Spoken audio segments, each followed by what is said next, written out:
and welcome to episode 659 of Good Luck High Five, with even more spiders. Yep. Whether those spiders are Spider-Man spiders or Omen Path spiders, this is the place for you. I'm one of your hosts, Maria. And I'm another host, Tyler. Megan is still out this week, still at that wedding, still wearing that dress as far as I know. Yep, that wedding has been going on for 8 or 9 days now. Yeah, it's a marathon weeks. wedding, and it's pretty cool. And she'll be back with us next week. But on this week's episode, we're going to talk all about Spider-Man, specifically the new draft format that comes along with this format, with this new set, which is Pick 2 Draft.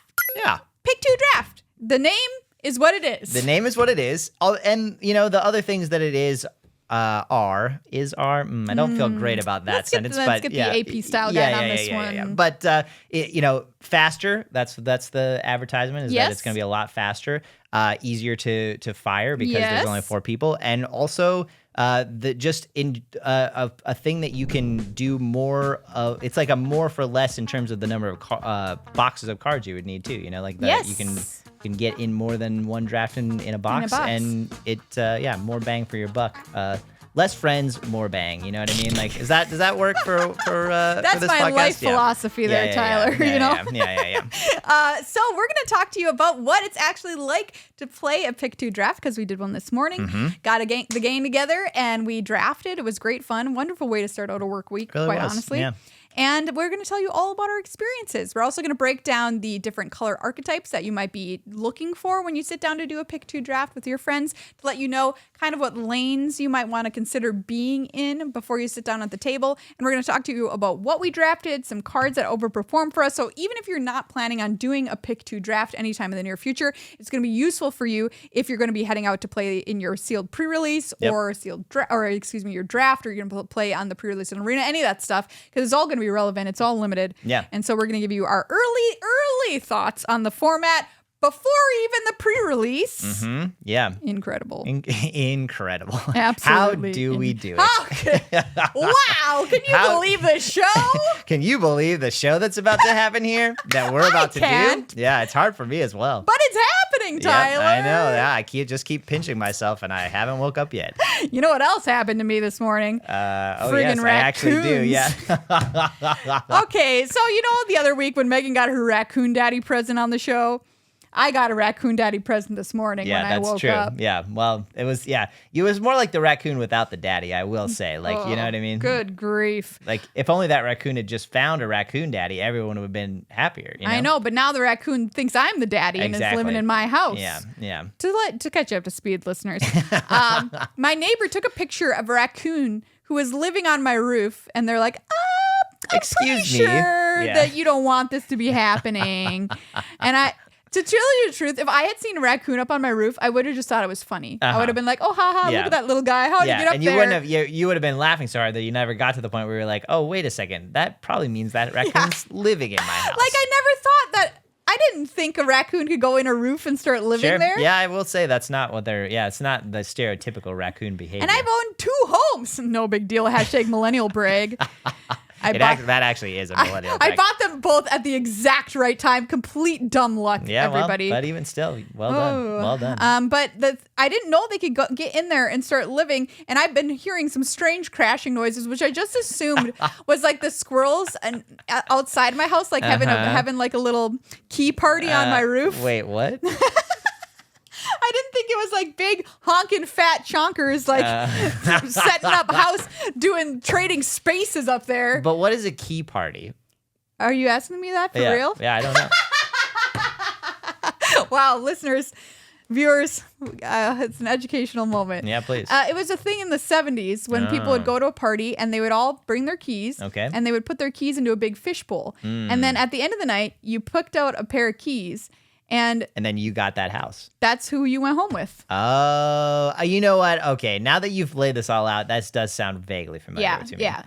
When you said key party, I just thought that you were maybe like, that's what the noise was coming from, was just all the keys jangling around. So that's where I got really attached to. But you're saying the noise was coming from other types other of activity that happen. Other activities more related to what happened after the keys were grabbed. Okay, yeah, I with the squirrels, which is just too cute for me to even think about. Yeah, of course. And I had to have someone come over to my house to humanely trap and release said raccoon family. They're very cute. But let me tell you, not a cheap way to start the day. Yeah, I wouldn't imagine so. Anyway, I don't know how I got on this tangent. I just wanted to let you all know. Well, it's a PSA, problems. you know, about like if you see a raccoon on your roof, you might want to do something about it. It's more than just a cute little guy up there. It's more than out. just a cute little guy. Raccoons, they're more than just cute little guys. Though they are that as well.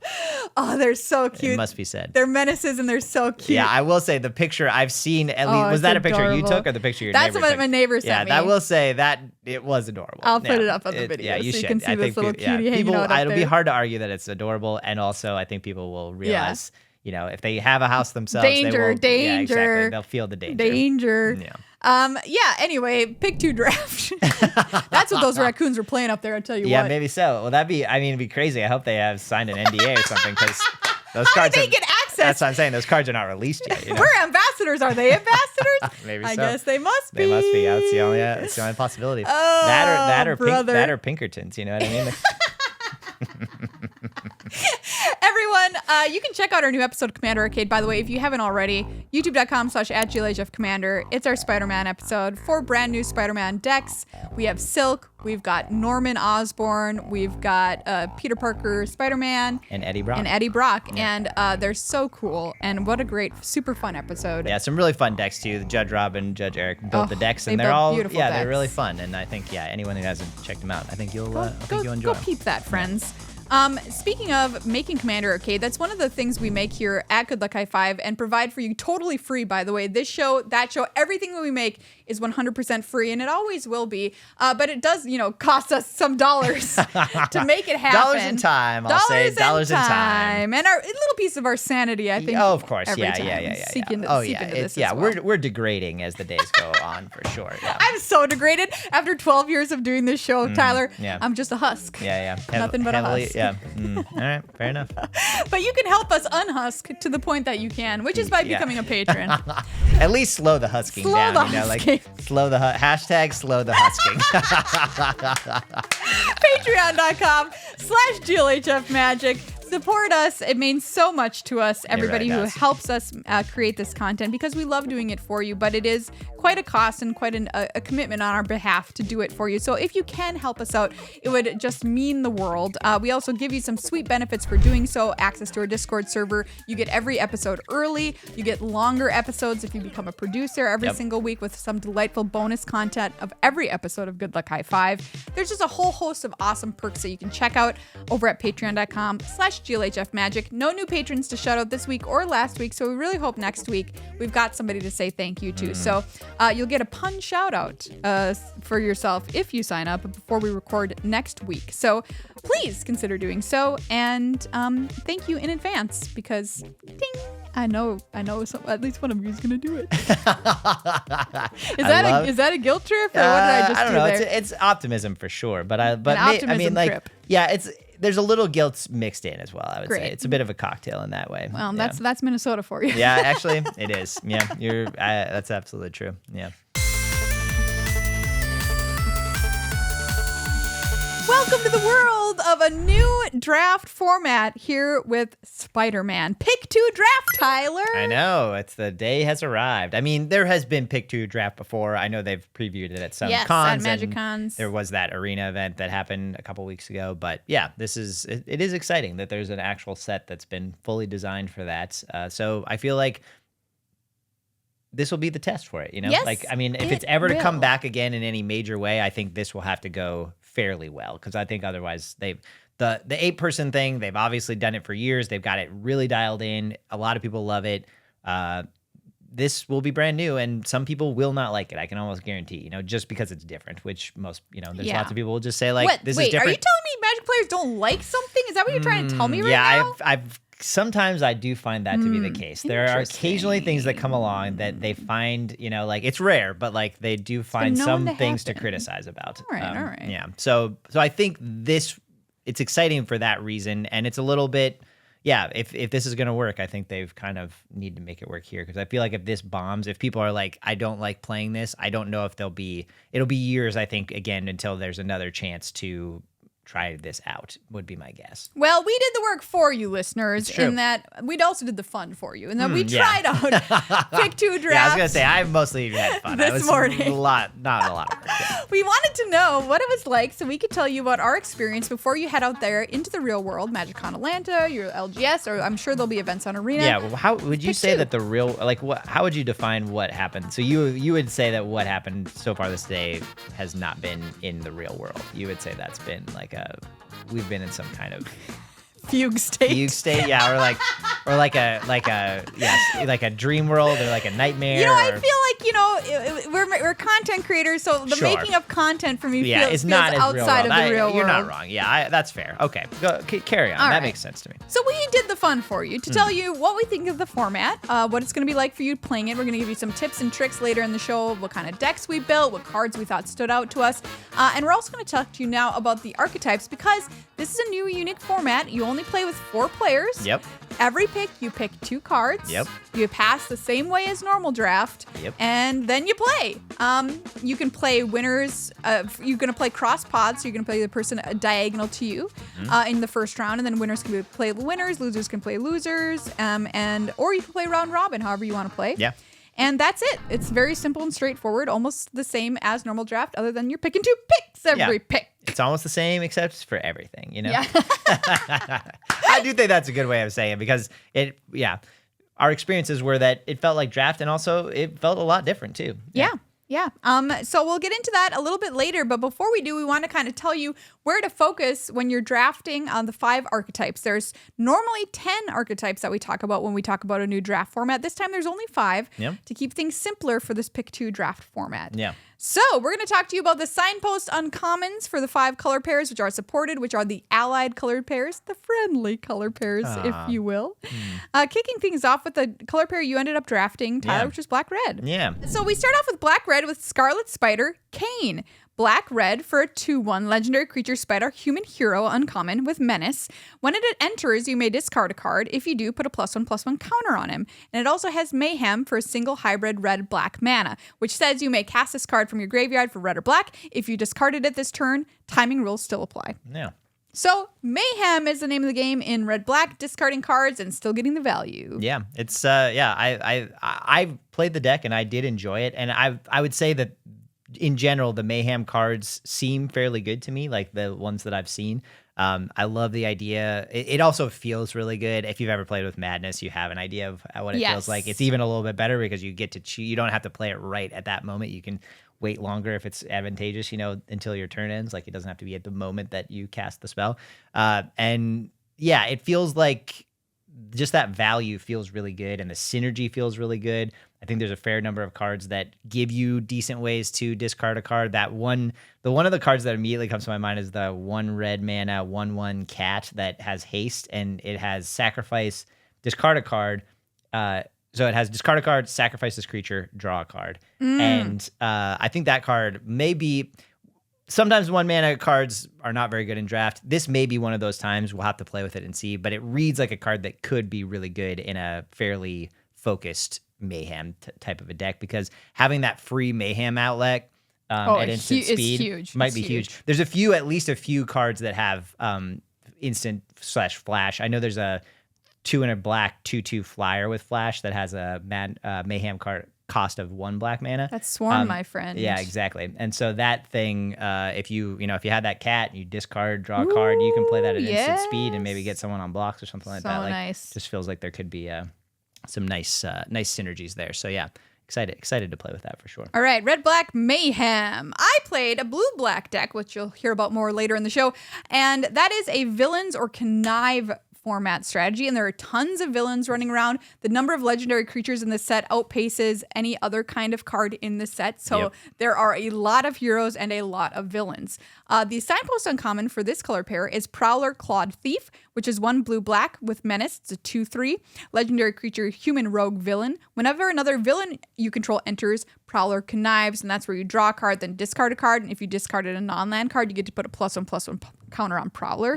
So this can get out of control pretty easily, as there are a lot of ways, which I'll describe, to make a lot of villains. And this thing having Menace means it can get in there for significant chunks of damage as well. So stay on the lookout for villains and for conniving if you're playing blue-black. Up next, green-white. Yeah, so green-white. Honest magic, as I like to call it. Yeah, it often is. And this time, instead of being +1/+1 counters, which it very often is, or go wide, again, which it very often is, this is a web slinging archetype. And so web slinging, if you haven't heard of it, it's a new mechanic for the set, and it reads, you may cast this spell for its web slinging cost if you also return a tapped creature you control to its owner's hand. Discount. Yeah, exactly. And the card we're highlighting here is the signpost. I will say it's one of the signposts. Each of these colors have two. Which I always appreciate that in a draft set when there's two. Same. I love having a little. Those signposts just always feel like such great payoffs for being in those colors. And when there's two of them, I just love that. I enjoy that more than when there's just one every time. But anyway, this card is 3 green, white for a 4/4. And it also has web slinging for 1 green and a white. So you get a 2 mana discount on the card if you also return a tapped creature to your hand. And there's a number of creatures like the city pigeon that has been mentioned on the show before that give you some advantages for returning them to your hand. And so if you have something like that out, you tap that city pigeon, let's say, attack with it, deal a damage, play this web slinging, you get that food from the city pigeon, and you get to play this for a large discount. It also reads, whenever you cast a creature spell, put a +1/+1 counter on target creature you control. It gains flying until end of turn. So Spider-Man India, what a house! I know, truly, yeah. So this card, I mean, and it's nice that it's a cast instead of it comes into play. So like you're not going to get counter spells or anything like that. It's not going to affect this. And yeah, it just feels like a card that, especially if you can play it for the web slinging cost, it comes down on turn 3. 4/4 with that kind of ability, like that's a card that can end games quickly. Right. You're going to want to take a lot of small, cheap creatures like City Pigeon that are going to enable you to cast your web slinging creatures ahead of when they should normally be cast. So you're just getting huge value out of playing them early on in the game. And like the City Pigeon just leaves a hot dog behind anyway. And it only costs 1 to play again. You know, like those are the best types of cards, the cheap ones that are able to attack and give you an advantage when they leave the battlefield. Let's talk about red-green Stompy Magic. That's our next archetype. We're going to talk about Rhino Barreling Brute in this archetype. 3 red, green for a legendary creature, human villain. It's a 6/7. Ayo. With vigilance, trample, and haste. Whenever Rhino attacks, if you've cast a spell with mana value 4 or greater this turn, draw a card. So tells you what it does on the tin there. You want to cast creatures with mana value 4 or greater, which reminds me a little bit of the Raccoons in Bloomburrow. Yeah, and a little bit of the spells in Final. Is a different color pair, but the Is It blue-red deck in Final Fantasy, which was very recent, that was also a 4 or more matters type of a thing. And feels like I always want red-green to be good, and red-green often is not good because it just is it's just big beefers slamming into whatever. This one, it does a lot for 7 mana. I mean, Vigilance, Trample, Haste, that thing is going to be, if they don't have some kind of hard removal spell, there's probably not very many removal spells in this set that will cleanly deal with this creature. And 6/7 Vigilance, Trample, Haste, not only does it swing and hit hard, it also stabilizes your board. Like you can play this, attack, and you've got a great blocker. So it does feel like a card that, if you can play it, is going to be excellent. I think it's a little pushed for that, 7 mana slot for sure. But like the double pips on both is a downside, and just 7 mana oftentimes, especially in, if we're honest, most people are playing best of 1 arena these days, like that type of like a mana cost, it has to do a lot because, to get to 7 mana, you're in a situation where you've had to not die up until that point. Absolutely. Let's talk about our 5th and final archetype. This is blue-white, and it's going to be modified, Tyler. Yeah, so this is SP//DR, and it's piloted by Penny. It's 3 white-blue for a vigilance 4/4 creature.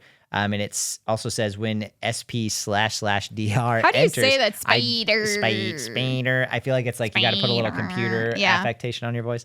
When this creature enters, put a +1/+1 counter on target creature. Great. So you can, it could be a 5/5, or you can also modify a different creature.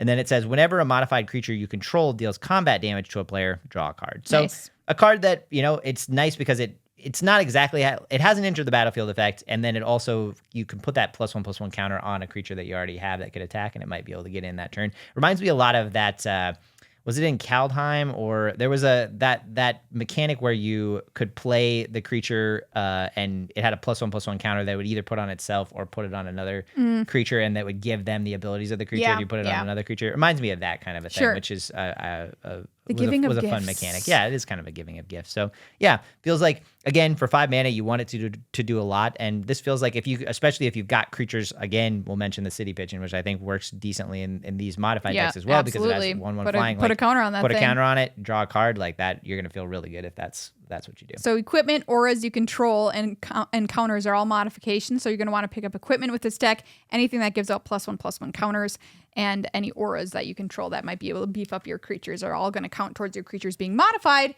and helping you out in this color combination.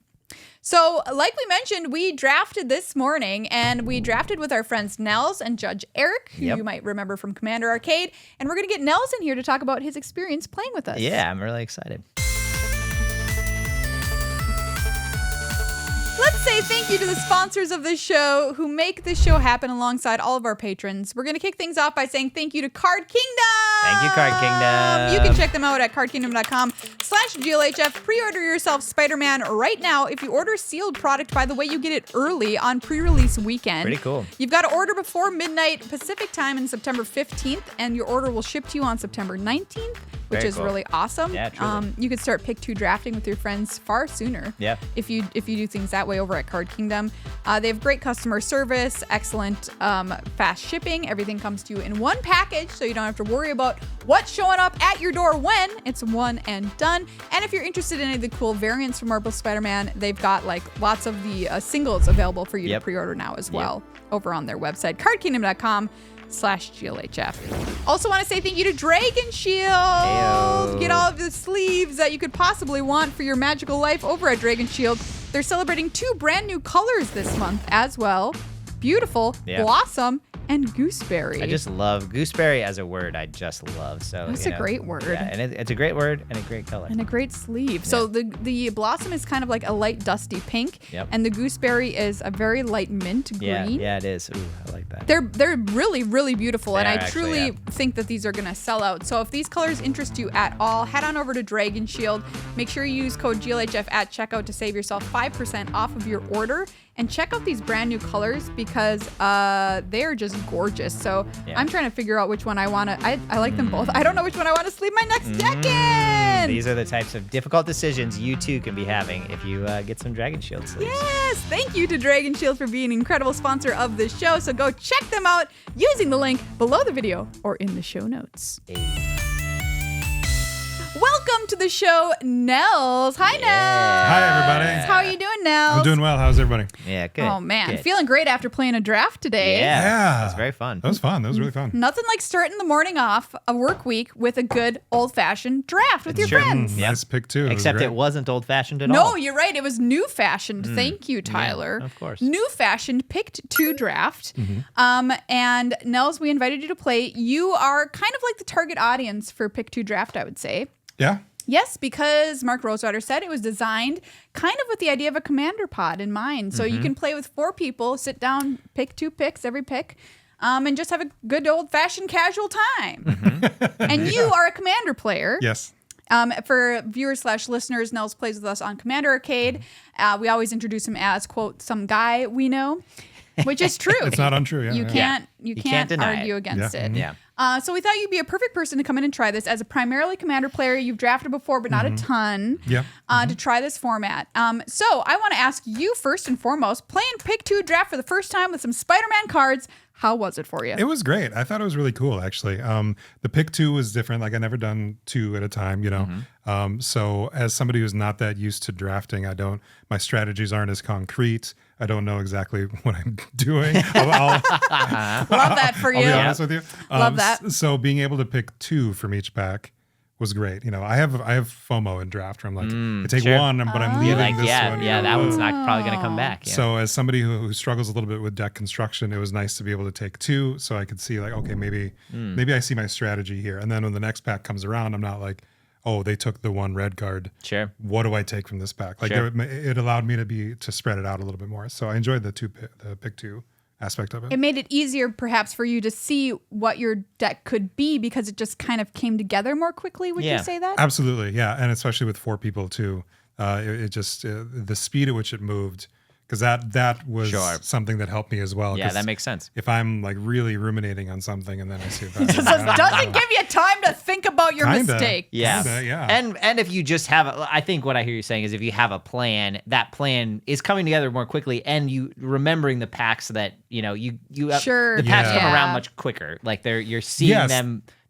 You're seeing the wheel much faster than you would in an 8-person draft. Yeah. You can see the forest for the trees a little bit better, and in fact, that happened while we were passing around. Well, you did. You were in green, so you did see the forest. That's true. Yeah, that's true. That's nice. Hey, but somebody did say, like, I think it was you. It was like, oh, I see this card made it back. So it's kind of easier to see, to get a handle on what the landscape. Yeah, that's a great point. Yeah. That's a great point. Tyler, how was your experience in Pick 2 Draft? You are our resident drafter here at Good Luck High Five. Oh, well. So you believe in an 8-person pod and best of 3?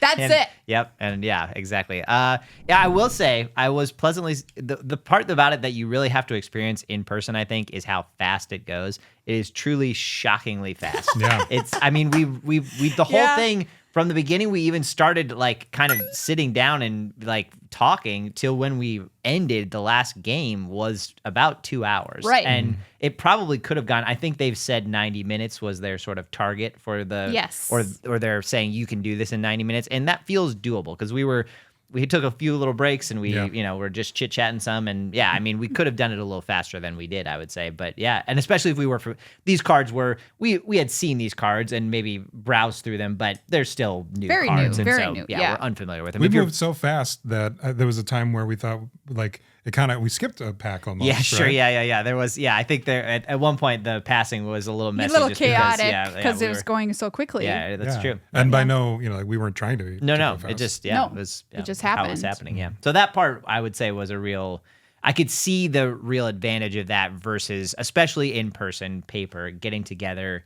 8 people, difficult. Oh, yes. And then in addition Never been to that, done, actually. It's getting together 8 people who have like 5 or 6 hours to spend. You know what I mean? Most of the time. I mean, if you're actually going to fully do a pod, like that's around what it's going to take a lot of the time. How many times, Tyler, have you and I managed to get 8 people together to draft? 0. 0 times. Yeah, that's We've true. We've managed 6. Yep. To play team draft. Well, I think we did team sealed that one time. Actually, yeah. But which has happened. But 4 even if you easier. do have 8. 1 box, you could have 2 sets of 4. Oh, you're so right, Nells. That's so true. It's true. Yeah, it's true. And this is more customizable in that way as well because we had this a little discussion about the math of this before we got on the show. But each box, instead of essentially allowing you to draft once, will allow you to draft twice with those 4 people. So if you just have the 4 friends, you can draft twice. Or as Nells just said, I only have 4 friends. Exactly. Yeah, same here. But as Nells just said, and that's counting me, Yeah. So God, and Nells, am I counting you? God, half of my friends are right here in this room with me. Oh my gosh, that's a lot. Yeah. I hope we need like a designated survivor in this situation. You know what I mean? Like can't all be in the same room. Exactly. At the same time. Yeah. So I that felt really nice because I could see how this would be just a simpler thing to just pick up and say like, hey, so-and-so, are you free tonight? And all of a sudden you've got a situation where you can actually sit down and draft, whereas it is a lot more of a production to put together. Oh my gosh. Yeah. This was actually, the truth is Nells, you weren't originally invited. Just kidding. You were. No, but we did have to have a replacement. He's gone. Leaving the studio. We actually had another person who had to get replaced at the last second, and it wasn't a horrible ordeal because it was only 4 people, and finding 4 Magic players is so much easier than 8. It's like, how many times have you been somewhere and you're like 7 in the queue, and then you sit there for like 30 minutes and waiting for that 8th person? Yeah. It's not going to happen to you in this style of draft. It's just so much simpler to put together. It's so much faster. Like you said, 90 minutes to 2 hours is a totally manageable amount of time. Yeah. And if you want to draft a second time with your box, you definitely can, and you'll have 6 packs left over for prizes if that's how you want to do it. Yeah. So there's a but lot of also pluses. it scales. It's true, yeah. So, but just think about this. So, for each, if you buy 2 boxes, then instead of getting your draft 4 times, you're actually getting your draft 5 times. Yeah. Assuming you don't want to give out any prize packs, which if you're just playing with your friends, I think that, a lot of times, for me personally, I just would rather draft more than get prize packs. Like I'm in it for the draft. Yeah, you just want the crown of laurels and the glory. You don't need a prize. Yeah, and I mean, case in point, in this, I didn't have a single rare in my deck this time because I didn't even want, you know what I mean? Like I don't want the rares. Like get them away from me. Like just give me. I'm sure that's what it was. Good old fashioned uncommons and commons. Yeah. Like just like my grandfather Man of the played people. with. Yeah, exactly. Yeah. Didn't have rares back then. Yep, they didn't even have rares. Basically, you have to keep buying boxes because you're gonna every 5th draft is free. Yeah, you basically do have to keep buying boxes. That's the one downside of this format is that like once you stop buying boxes, you have to keep buying them. So that is a cautionary cautionary tale message that we want to give the people. Yeah. So the ease of putting a pod together, it felt incredible. The speed was also awesome. When we sat down, I remember all of us saying something along the lines of how weird it felt to pick 2 and then pass and pick 2 and then pass. And it just, like you mentioned, Tyler, was like lightning speed going around the table. It felt very strange, but pretty quickly it became okay. Yeah. I wasn't like, this is an issue. It became normalized as the packs worked their way around the table. But there were things that stood out to me, and I want to know what you all think of these things. Yeah, please. Number 1, I ended up in a blue-black villains deck, and my first 2 picks were black. Now, in pick 2 draft, that's quite a commitment. Yeah. Right? I took 2 rares, which they both happen to be black, so tip of my own hat to myself and whoever put those cards in the pack. Thank you very much. Yep. Yeah. That's one of the lesser known things is that they're manually elves. Yeah, there's little elves and they are manually choosing from the whole thing. And it's mostly based on vibes. They're kind of like they obviously have to, they have instructions, but like each pack is handmade. Yes, and each tinker kind of like artisanal. Santa's workshop, like little elf in there, like putting together this artifact card to little put wooden in my hammers. deck. Yeah. Only hammering on the side of the card, and that like somehow knocks the art onto it. Like it's you have to see it to believe it. I need to see the claymation of this at Crimbus. I need to see it. Somebody make it. My point is, what a commitment I made. I was like, well, either this is going to be great and I'm going to be so happy because I can play with both of these black rares, or I'm going to be very sad because when the packs get passed to me, the rares are generally gone. Yeah. True. That's true, but I think with the 2, like, and the set with the allied colors, right? Like kind of promotes working with the allied colors. So the fact that I went into it thinking like, well, it's gonna be 2 colors at least, right? Yep. So even if I commit hard to one, there's still gonna be something left over in the next pack, whether or not it's a bomb or what. And I, in fact, while I was drafting, forgot my second color at some point because I just kept drafting one color. Yeah. I was like, I'm also white, Yeah. and I still ended up being able to get things that work together. So I didn't feel so, as opposed to the draft 1. That would scare me Normal more. draft, I took the 1 bomb and it's black, and now there's literally nothing I can use in the next pack. Sure. Or I have to really commit to another strategy in that second pack, but being able to pick 2 from each pack, it felt more accessible to me in that way. Interesting. Yeah. I mean, that's the question that I'll have like moving forward. How punishing is it to be cut off from a color in this draft format? Because I think it would probably feel extremely punishing. Yeah. More so than traditional draft. Yeah. If you are cut from somebody, sitting immediately to you. I mean, everybody almost is immediately to you. Which kind of pretty happens, immediately, yeah. right? Like in our draft, we had a player who told me afterwards, like, "Oh, I was cutting off these colors from you and these colors that you had." Yeah, and I didn't know that. Yeah, and I was like, it wasn't. It didn't like maybe it affected me, but it didn't affect me so much that you couldn't play your deck. Yeah, exactly. Yep. True. Yeah, nobody was in my colors, and let me tell you, it felt great. Yeah, Rio. Yeah, that was true for Maria, and I was fairly well. It's true that you and I shared black, but you, I would say, were a little leaning heavily more into blue, and I was leaning more heavily into red. And it's true that no other drafters at the table. You were the only blue drafter. I was the only red drafter. Yep. And so that felt good. Yeah, the vein was open for me, to use a vampire turn of phrase. And let me tell you, that blood flowed. Yeah, I felt incredible, but I don't know how sad I would feel if, say, somebody like you, Nells, you were immediately to my right. If you would have ended up in either of those colors, and I would have just had to abandon them, and I would have been like, well, I've lost out my rares from the first pack. You know, completely. A thing that it'll bear a lot of examination as the format becomes something that you're playing more often. But it feels to me like I do think I'm inclined to commit to one color right away because it feels like it does allow you to be more flexible as the draft goes on. And the thing that feels true to me is that assuming that the packs are relatively, there's not a pack that just has very few of one color that happens to be open, like right next to you. In the first 2 picks, so 4 total, the first 2 packs that you're going to see and the 4 total picks, if you are able to pick 4 of the same color of those cards, you're probably, even if you get cut pretty hard, and somebody's going to see that's exactly happening. If everyone's paying attention and everyone's kind of like a fairly competent drafter, I think that signal's pretty clear probably. And also, that if 2 decent cards got passed to you of that color from the person right next to you, fairly safe. They're probably not in that color at least right away. Yeah, that's a good point. I think there may be a way. I do think signals are going to be more readable in this format, both because it comes together so much. Like if you see a pack, like by the 3rd pack you're seeing, someone will have picked 6 cards out of that pack. Yeah. And so if there's still cards left in it of your color that are playable, you can be like, oh, this feels like this is, you'll have seen 3 of the 4 players will have touched that pack. You know what I mean? By the time you see it. And I had licked mine. Not just touched That's it. what that was. Yeah. Staking my claim. So I do feel like you'll quickly see you'll quickly see the signals and say like, oh, I can feel okay about how this is going to go. The writing is on the wall in a far more distinct way than traditional draft. I would love, in our draft, I would have loved to have seen all the packs that were open, because in the second pack, I really felt like red was getting cut.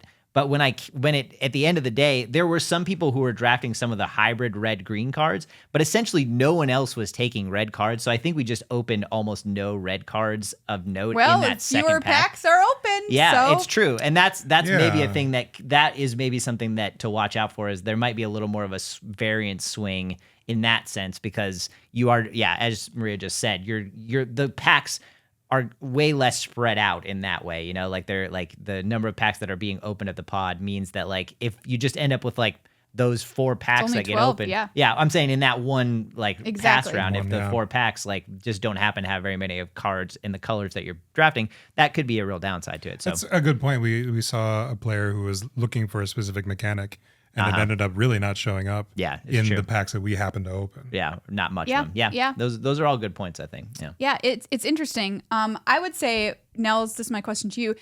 You play Commander with your friends quite frequently. Not us, but I'm not holding against you. You said friends, right? On camera. Oh yeah, you're right. I only have 4. So would this be something that you would bring to your play group and be like, hey, everyone, are you interested? Like sometimes maybe you'll play 2 Commander games tonight. Maybe you're like 1 Commander game and 1 draft or whatever. What do you think? Do you think they'd be down for it? Yeah, I think so. I think it's a nice, like you said, the compartmentalization of it. Like it was a fast thing relatively. Yeah. So that was like a fun thing to like also include in Commander Night. While at the same time, I can't help it. Like I draft and I'm like, okay, this will be good in what I'm doing, but like, oh, this is a good commander card. So you kind of like it's still, you are able to link those 2 things. Yeah. But yeah, the size of it and the ease of it and the speed of it is definitely something that you could bring to a commander pod and have it be just another facet of the evening. I've got to say something. I'm going to say something wild right now. All right. Okay, go ahead. I love draft. It's my favorite Magic format. I know I'm not the only person at this table who agrees to that statement. True. But playing draft is so hard in real life. It's just really difficult to find the people and the time to be able to do it. Even a team draft is tough, which is more often what you'll see at a con. Yeah, totally. Is getting a team draft together. Gosh, this felt like something that just felt manageable. It felt like maybe I can go to MagicCon down in Atlanta and put this together, and it's not a total pipe dream that it's actually going to happen by the end of the night. Yeah. Right? So I feel extremely excited about the idea of like revitalizing being able to draft in this way, because it just seems like a format that, with the rise of Commander, other formats are kind of going to take a little bit of a back seat in popularity. Maybe this could be something that just like gives it a little boost into being in people's heads. I think that's a great point, because there's so many things in Magic now that feel siloed, right? Where like I'm a commander player, and it's hard for me to get out of that. Sure. Right. And so like I will draft. I've done draft, but I'm like, it is not a thing that I would gravitate towards. I played Magic many, many, many years ago, and then I stopped because that type of Magic was not something that interested me so much. And then I got back into it because of Commander. Right. So being somebody who's firmly over here, this type of draft is something that it's close enough to the middle where it's okay for me to come over and do it. Whereas like a normal draft, like you just feel like it's not accessible to you. And it's not something I would normally really want to do. I do it because it's part of the community and I like doing that, but like it's not my favorite thing in the world. But so to have something that's a little closer to center, I think it's great. Like I think it can make Magic interesting for a lot of people in a lot of different ways, which I think is kind of the allure of Magic because it's so. It does have a little something for everyone. Yeah, exactly. Tyler, as our most seasoned drafter in the room, most winningest drafter, I'll put it that way. Yeah, fair. I may be more seasoned and a little older, but I think you have probably done more drafts than I have. I would guess that's lifetime, probably true. Yeah. How was this to you? Did it feel like you weren't quote unquote actually drafting, or did it feel like a good draft experience, regardless of it not being pure? It's a great question. It's so hard for me to judge off of one, I think, if I'm completely honest. Like in that question specifically. I'm holding a Nerf to your head right now. A what? Oh, a Nerf. Nerf, yeah. Okay. Thank you for clarifying. Yeah. So I would say the short answer is I'm definitely curious to play more. And I do think that it did feel like drafting. So I felt like I picked cards and made a deck, and it felt like I had agency over that, which is that's the thing I think that really draws me to draft, is that you have that it just feels like, obviously not anything is possible because formats have very real limitations to them. Like Final Fantasy was a great example of one that had a lot fewer guardrails than most of them do. But I would say that any format, there's just things that you want to be doing. There's like, if you pick this card, it means you're probably going to take another card, like it's there's a snowballing in that way. But even so, it still feels like when you sit down to a draft, anything is possible. That's the feeling that I like about it. And so this felt like that. Like I felt like, oh, what's going to happen here? Like I don't know. And like, oh, I'm going to start out maybe trying to get into one color, and will that work? There was a lot of things that felt like they were little knobs that I could twist, which I really enjoyed.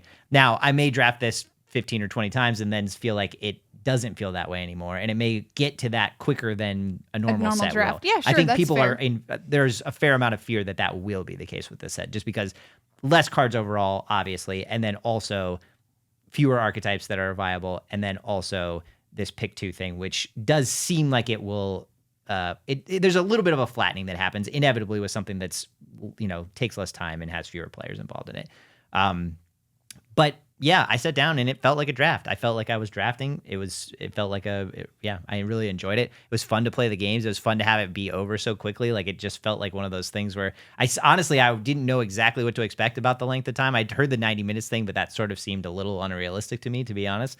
And sitting down, it was like, I was like, wow, we're playing in the finals right now of this draft pod. Yeah. Like I feel like it's barely begun. It felt like the length of time of just building your deck in like a sealed pre-release, and we were kind of at the end.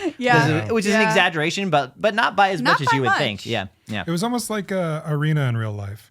Right, where like arena kind of like because there's so much time that you save. Yeah, it allowed you to do so to get that magic fix in a shorter amount of time and still be able to experience it in the way that you've experienced it before. Yeah, but to do it in real life, like it sort of felt kind of in the same vein of like not simplifying is not the right word, but like streamlining. Yeah, totally. Yeah, I think that's a good way of saying it. I want everyone to just give me your thoughts on the deck that you built and tell me what it was, and if you had any standout cards that people are going to be wanting to look for to play in their sealed at their pre-release, or maybe if they're drafting at their pre-release, or just right away when the set comes out. Anything you want to call out as particularly good or interesting that you did with your deck today. So there's one player who's not here, and that was Judge Eric. He came and drafted with us. And also the winner of the pod, by the way. Winner of the pod as well. And he That's drafted, the way he rolls. He wins. And then and he didn't even talk afterwards. We tried it. Like he just packed up his cards and he was out of there, And I want to say to Eric, if you're watching this, I didn't invite you first because you might be like, whoa, I didn't know I wasn't first asked. It was because I thought you had a day job. That's so true. I didn't Which, to be ask fair, you. is true, I think, a fair amount of the time. And it just happened that he was free today. I think that's why, friend. Thank you for clarifying that on air. Put that out there. Yeah. No, he drafted green, white, silk, which is very funny because if you watch our latest Commander Arcade. I don't think Silk is an archetype, but Silk was the card that web slinging. It sounds like an archetype. And he played that in our Commander Arcade Spider-Man episode, so go check that out if you want to see that. Absolutely so cool deck that he built. People are loving the way he's using web sling in that deck, so you gotta check it out. He drafted that, and he drafted a great, very fast, very quick web slinging deck. I'm going to put pictures of this in the video and attach them in the show notes if you're listening to the audio so you can see our decks. He had 2 copies of City Pigeon, which is a little pigeon that's just a 1/1. I think he honestly had 3, Did but he I have could 3? be wrong about that, but I that's what the number I've had in my head. We'll see. Where you just play him, and you can attack for 1 flying, and then you can use it to web sling cards out faster. When it leaves the battlefield, you make a food token, leave a hot dog behind. And his deck was just very quick and able to do that, and he had Silk with a plum, if you will. So wonderful version. Yeah, there wasn't an actual plum, but a plum. Yeah, a plum. Great aplomb. Deck with great aplomb. Took down our pod. Nels, what did you make? I attempted, like I said, this is not my forte. I went green-white, and I saw sort of a +1/+1 counter theme going on. So I don't know how much synergy there was, but I had a lot of cards that dealt with +1/+1 as well. So we did have 2 green-white drafters at our table, and it wasn't a disaster. And they were sitting next to each other. Exactly, yeah. That like I said, it did not feel like those cards were, being cut too hard. Exactly. But yeah, I did green-white, and I thought it was a really cool mix of. There were some things where I'm like, oh, this card is only good in this situation right now, right? Like the things that are looking for spider heroes or something like that, which was cool. But then there were other cards that had a little more utility to them that could go in other decks. But I enjoyed it. I tried. I thought about splashing red, but ended up not doing that. But because of the amount of hybrid mana cards that were in here, there were some red-green cards that could just be green. Yeah, totally. Which I did not really see that to begin with. As you were drafting. Yeah, I didn't. My brain wouldn't put that together. But then as I saw it, I'm like, oh, this could just be a straight green. Totally. Yeah, it's the interesting thing about the hybrid mana, which they have. I think this is pretty much a set. This is a set where they're using it way more than maybe in any other set they've ever used, like at least like proportionally to the number of the cards that are in the set. To make it easier in pick 2. And I don't think they've had. There have been some at rarities, but for the most part, they generally use it at uncommon or common as a way of smoothing things out in draft. But in this set, because there were fewer cards and because they really wanted people to be able to draft cards that would fit in more of the archetypes of the limited number of archetypes there are, they have expanded that to be rare and mythic level cards as well. Yeah, I really appreciated that. I thought that was really cool. Allowed a little more flexibility to my deck building. Yeah. All right, Tyler, what did you make, and what do you have stand out for you? Yeah, so I had a red-black Mayhem deck, and I would say I had 2 of the signposts uncommon, Scarlet Spider Cane, and it's a 2/1. So if you play this and you have Mayhem cards in your hand, it works very well, and it also has Mayhem itself. So it's just one of those cards that kind of glues everything together. And I did have this come down on turn 2, and I discarded a card. In that particular game, I just had a bad hand with a bunch of lands, so I just discarded a land, but it dealt a bunch of damage, and I won that game, and it was really on the back of this card, I would say. So that's definitely a card if you're in red-black that I would say stands out. Another card that I felt like in the limited amount I played with it felt really good was Tombstone Career Criminal. It's 2 and a black. It says when Tombstone enters, return target villain card from your graveyard to your hand. So it's a Gravedigger, a cheaper Gravedigger, but one that has to target a villain. And then it also says villain spells you cast cost 1 less to cast. Tyler, I passed that card to you, and I was like, oh, this is going to come back. I'm so excited. Did not come back. Sorry. Yeah, well, shoot. Sorry about that. We were both in black, so that does make sense. But yeah, this card, it reminds me of the... I'm not going to remember the card, but there was a green-black card that was 1 green-black that I think returned a card from your graveyard to your hand, and like creature spells you cast cost 1 less to cast, but it was a green and a black. It was one of the signposts for that set. This reminds me of that. That card was good. This card feels good. If you're obviously you have to be in villains, but there are a lot of villains running around. So if you're in blue and black or black and red, there's a good chance that you will be in a lot of villains will come to you. And that card, the card it really synergized with in my deck was Stegron the Dinosaur Man. 4 and a red for a dinosaur villain. Has Menace, it's a 5/4, and it also has a Dinosaur Formula For 1 in a red, you can discard this card until end of turn. Target creature you control gets +3/+1 and becomes a dinosaur in addition to its other types. Oh. So you can play that, and if you have any discard synergies, it will help with that. And in addition, if you can discard it and then get it back with Tombstone and play it for 4 mana instead of 5 mana the next turn. And I did do that one time. And the last card I'll mention is Hobgoblin Mantled Marauder. 1 in a red for a 1/2 flying haste. Whenever you discard a card, it gets +2/+0 until end of turn. And that card just on rate 1/2 flying haste is good for 2 mana. But also having that ability where if you're in this mayhem archetype, you're going to be discarding cards, in normal situations. And so becoming like a 3/2 or even a 5/2, like that's a really good rate for 2 mana. So that felt like a good card to me. Seems like a sweet deck. I'm excited to draft red black. It's one of the archetypes I was most excited about. Just the mayhem most of the mayhem cards read pretty well to me. Who knows? We'll see when we actually get started playing, but it just reads like there's enough of the enablers and there's enough of the payoffs to make it into something that feels like it has a lot of legs to it. Well, I'm going to talk to you now about my blue-black villains deck, which almost every single card in here was a villain, by the way. Yeah, pretty cool. Very easy to get that online if that's something you're interested in. Hey, did you know Man of War is in this set? It's true. Spider Even Bite, better. Web Warden, 2/2 for 3 mana, bounce something. Like, are you kidding me? Very good. Nells, how many times did I bounce something against you with this? I think 3 times in the first 3 turns. And it would have been 4 times if you hadn't hexproofed your creature. That's true. You're right, Drew. Yep. So I had Spider Bite, and then I had Chameleon, Master of Disguise, to copy Spider Bite, which was very fun. So that's a fun little combo to look out there for you, all you and against ingrates. A +1/+1 counter deck. Yeah. Just kept taking those that's +1 special counters little off. That's pretty rough. That's pretty rough. That seems excellent in this set. I think you could easily build a blue-black tempo if you're getting spider bites. And there's a card in here called Whoosh, which is the 1 in a blue, and you can kick it for another 1 in a blue to bounce something back to its owner's hand at instant speed and then draw a card. That card seems like it's probably going to be always, pretty good. Those types of effects are always a little underrated, I would say, or maybe Agreed. sometimes a lot underrated, and they're usually quite good. Speaking of villains, your payoffs, we've got Prowler Clawed Thief here, which is a 2/3 with menace, and then whenever another villain you control enters, Prowler connives. So I connived one time. I connived like 4 times in a turn because I had Mysterio, Master of Illusion, who makes 3/3 blue illusion villain creature tokens for each non-token villain you control. So I just connived a million times with Prowler.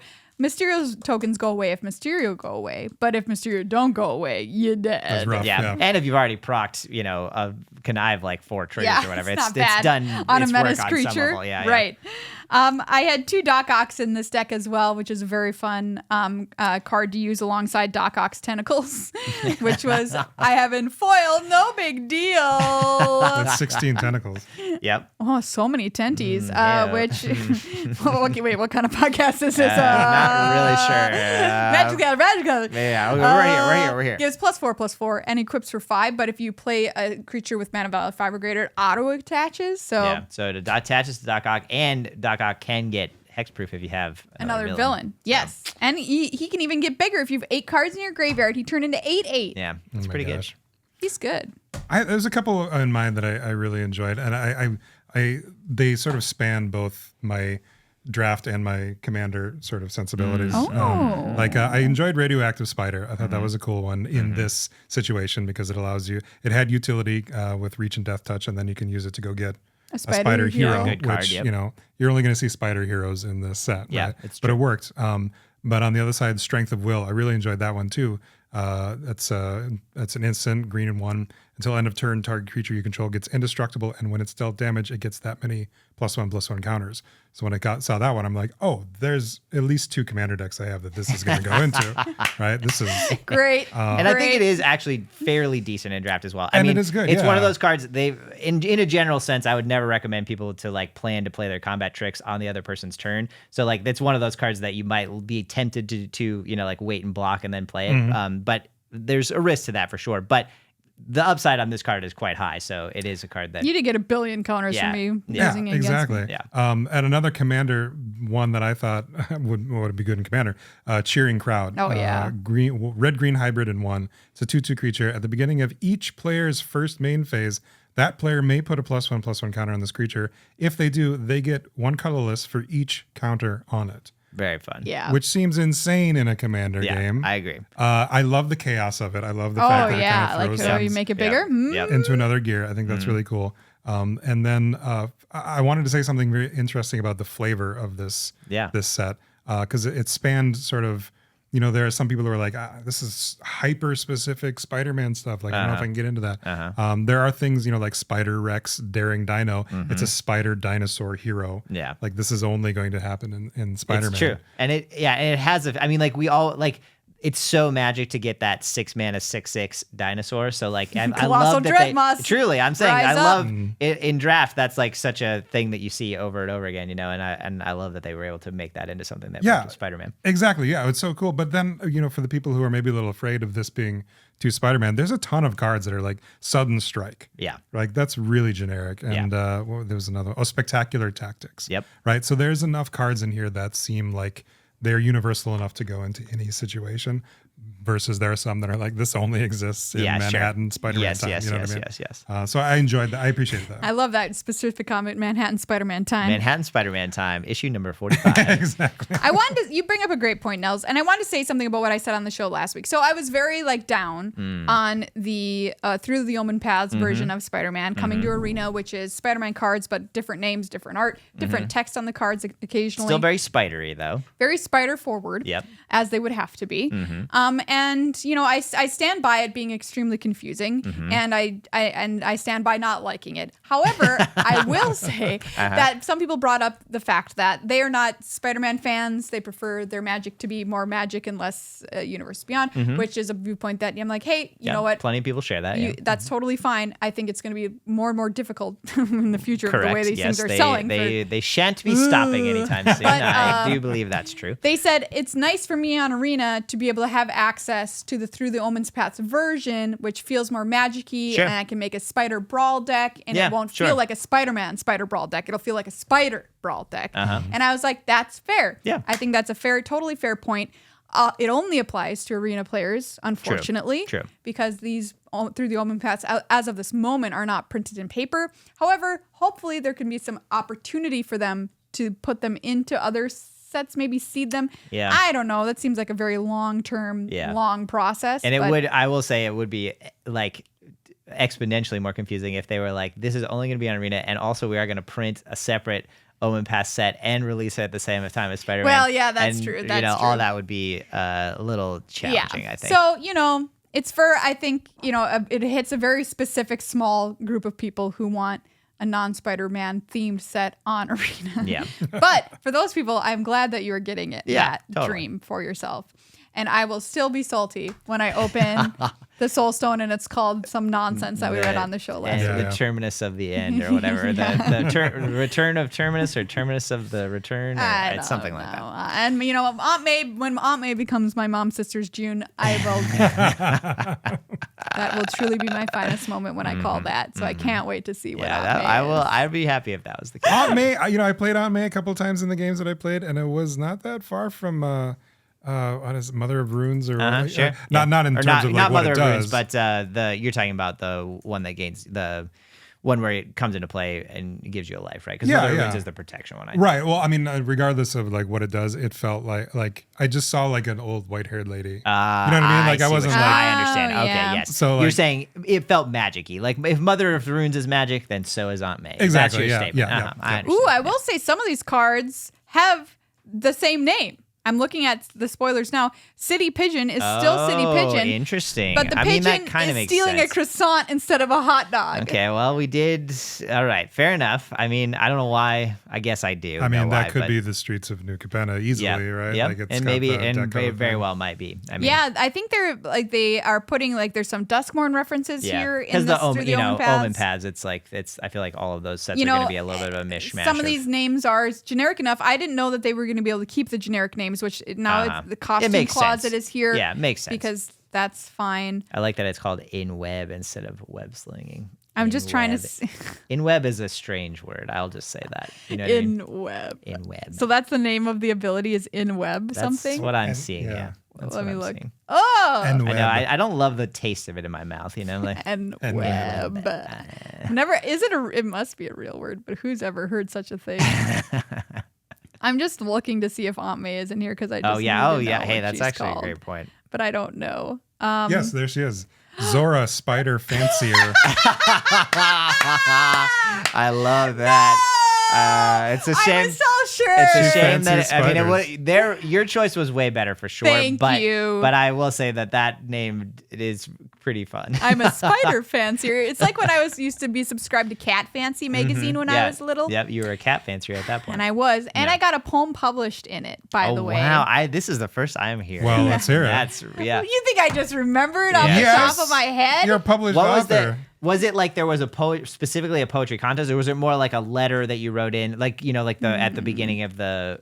This is my question. You're actually looking it up. I'm seeing if I ever emailed it to myself or anything because that seems like something I would do, but no, I don't think I saved it for myself. But yeah, I did write a poem, and it was like letters to the editor. You can just kind of like write in whatever, and I think that's what I did. I was like, oh, they need this poem, obviously, from me. Yeah, obviously. From me to be in this magazine. And they published it. Oh my gosh, this is wild.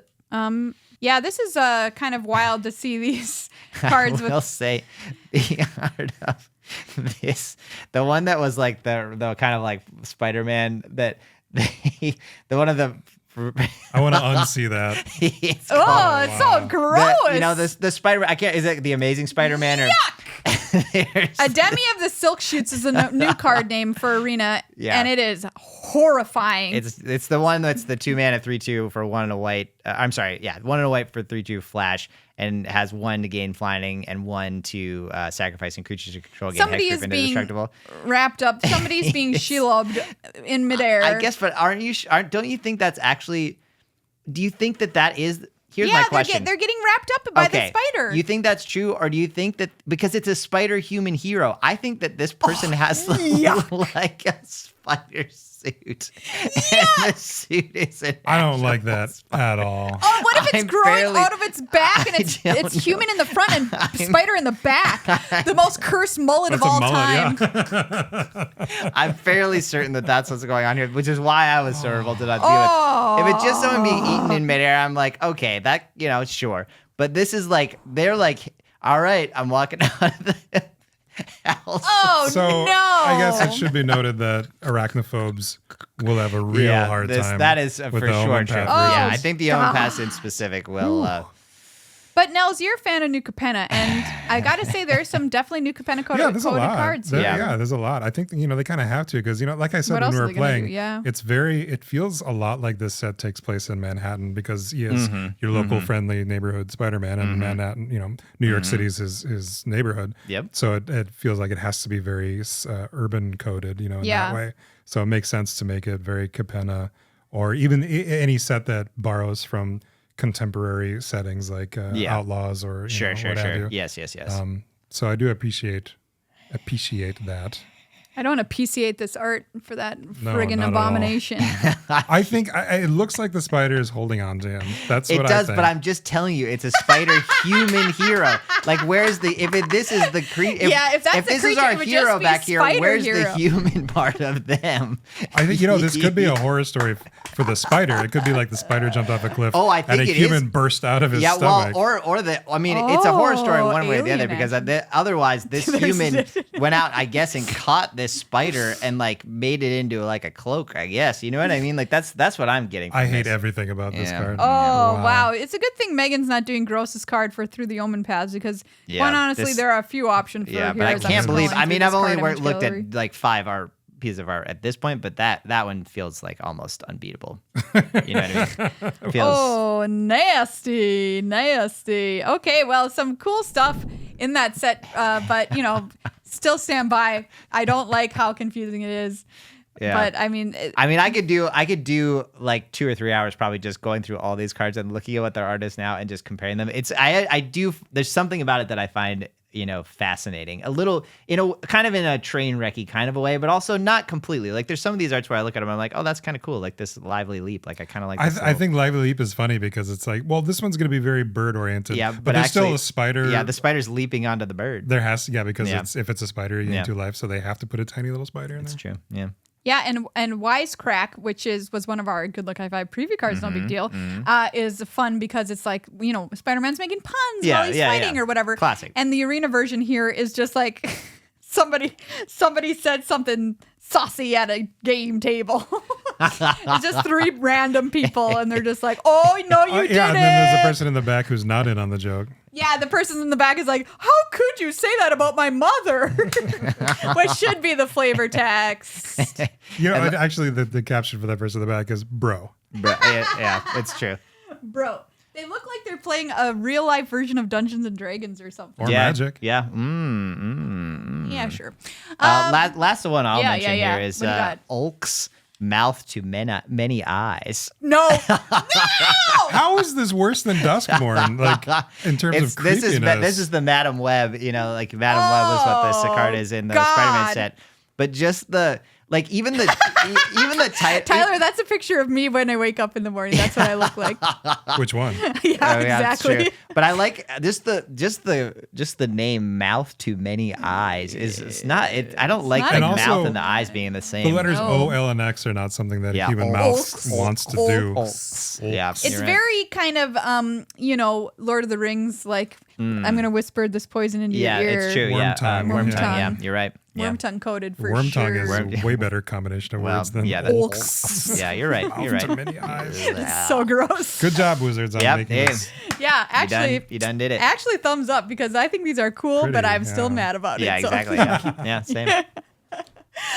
Oh God! Well, thank you for joining us, Nells, and giving us your perspective on the Pick 2 draft format. Truly. I really appreciated having you in the draft and in this segment because I love when people are coming into draft like for some of the not that it's your first time, but I love people who haven't drafted very much and who kind of enjoy it, and I just that warmed my heart to see, and I felt like you had a functional deck and it felt like you won. You beat me. I had some you victory. took third out of 4, which is not last. You know what I mean? I took last. That is what true. Maria did take last. Although I did like your deck as well, Maria. I know my deck was sick. I don't know what happened. Saw it. I'd have to look more at it. Maybe there was something, but I felt like it was pretty good. It was great. Thumbs up. This is a very accessible format for somebody who wouldn't gravitate normally towards draft. Yeah, I love that. Excellent.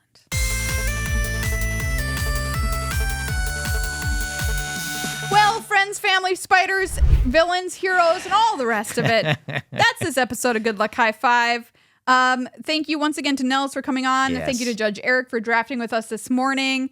Tyler, thanks for sitting next to me in the host seat for 2 weeks in a row. Yeah, it's my pleasure. And actually, we didn't even get to sit next to each other last week because of you're right. your my illness. Your our virtual the death episode that you caught. Yeah. Oh, I did catch some death. That's so true. Yeah. Feeling better now though. Yeah. Other than the raccoon situation. Well, of course. Yeah. There's always got to be something. There's always got to be a raccoon in the roof somewhere. Yep. Whether a literal one or a figurative one, we've all got some raccoons in our roof, Oh, wiser words, Tyler. Wiser words. Everyone, next week is our Judge Rob episode, which is always one of our most popular episodes. You don't want to miss it. Rob's going to be here going through all the new cards in the set, anything that might trip you up, or trick you up, be or tricky. Trip you up or trick you down. Trick you down at your pre-release. Now that sounds like something you do at a key party, let me tell you. You're not wrong. Judge Rob will be here next week, so make sure you do not miss that episode. A great reason to become a patron is you'll get access to that Judge Rob episode a full day early, which is huge because otherwise you only got about 1 day to digest it before your pre-release. So consider becoming a patron before then. Patreon.com/GLHF Magic. Thank you once again to Card Kingdom and to Dragon Shield for being our incredible sponsors. And you know what? Get out there and play some Pick 2 draft. Check it out. I would recommend at least, it. Really enjoyed my first time with it. And as I said, maybe that'll fade. Maybe it'll feel same, or maybe there'll be some other thing about it that really rubs me the wrong way. But it's worth a try at the very least, and it's a low time commitment. It's something you can just hop in and do, and it'll be done before you know it. And I'm pretty sure you'll have a good time. All right. Well, we got to get out of here, everybody. Producers, stick around. We've got an extra segment for you. Before that, I'm going to go and get one final game in with those raccoons in my roof before I got to kick them off. They're Commander players. Oh, that makes a lot of sense, actually. Yeah.